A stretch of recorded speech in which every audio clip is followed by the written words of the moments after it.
Hello students, welcome to yet another session of political science. Today we are going to deal about the chapter equality, and we are going to discuss the concept of equality. Now first and foremost, what is the meaning of equality? See students, it is a vague concept. It is a concept that was being derived after the French Revolution. The French Revolution had three basic principles: liberty, equality, and fraternity. This is not a new concept, it is a very old concept and also a controversial one. As you all know, equality means equal treatment. But have you observed that in life, equal treatment is being granted to people? Even if we talk about the citizens, even if we talk about the social standards, even if we talk about the social status, even if we talk about gender issues, definitely we propose equality, but equality in practice is a very difficult thing to be done. Governments face challenges of implying equality in their policies and to keep their citizens satisfied. So, what is the equality of opportunities? Moving to this second concept, let us try to understand the gender issues.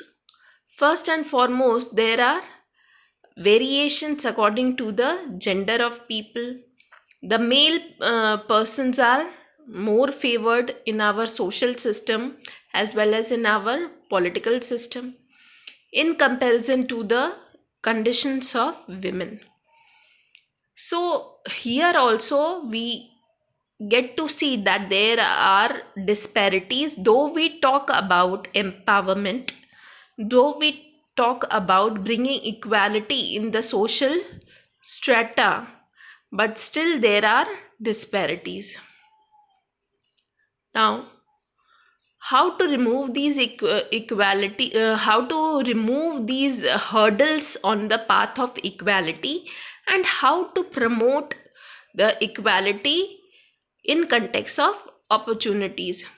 For that, the government from time to time has been trying worldwide to bring various policies, to adopt various measures, uh, promotion of education, promotion of employment, promotion of various welfare policies is one of the agendas. But children, before we discuss furthermore, do you think everybody is born equal? The answer is no. The female have their own strength, the male have their own strength. Male are known for their physical strength and the female are known for their mental strength. So by nature people are not born equal. So how can we expect that in each and every sphere equality would be granted? But here the argument is whether we are born equal or not. Definitely, when it comes to the government, definitely when it comes to the opportunities, then equality should be practiced. Specifically, if the country claims to be a democratic country. So, moving further, let us try to understand what are natural and social inequalities. As I told you, by birth, people are not born equal.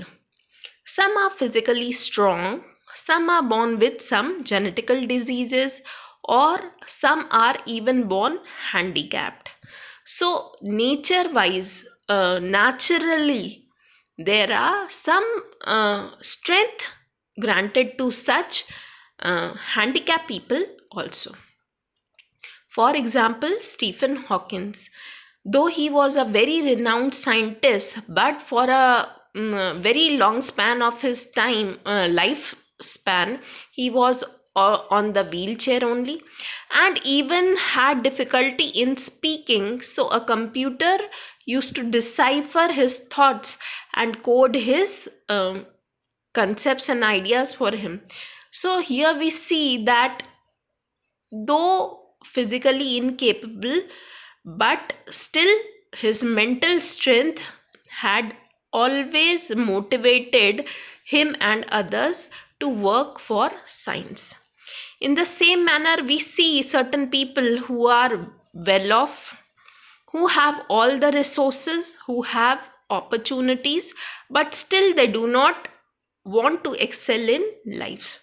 For example, spoiled children who have all the resources of their parents, but still they do not want to put effort in education or don't want to shape up their career. So, this is one example. Another example, in social status also, we find that various communities, various sections of the societies are treated rather in a favored manner or rather in a very negative manner. So, why is it so? This depends upon the economic condition of communities also. This might be the reason of their way of maintaining sanitation. This might be a reason of some conflicts also.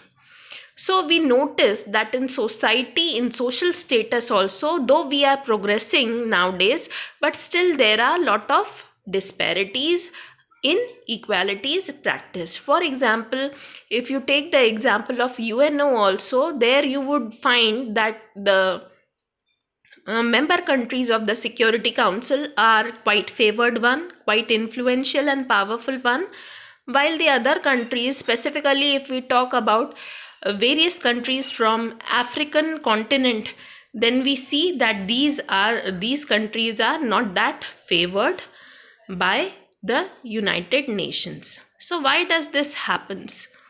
This happens because of resources. This happens because of the political approach, and of course, social inequalities are prevailing till date in our society. Now, let us continue with the discussion about the three dimensions of equality. Whenever we talk about the concept of equality, then we talk about its three dimensions or its three ways. Equality is being practiced on political level, so it is known as political equality. Equality in context of social practices is known as social equality. Equality when we talk about opportunities or in context of employment, then we name them as economic equality. So specifically talking about political equality, here we talk about the right of voting. Here we talk about gender issues. As you all are well aware that in France the women had to undergo a very long struggle for their political right of casting vote.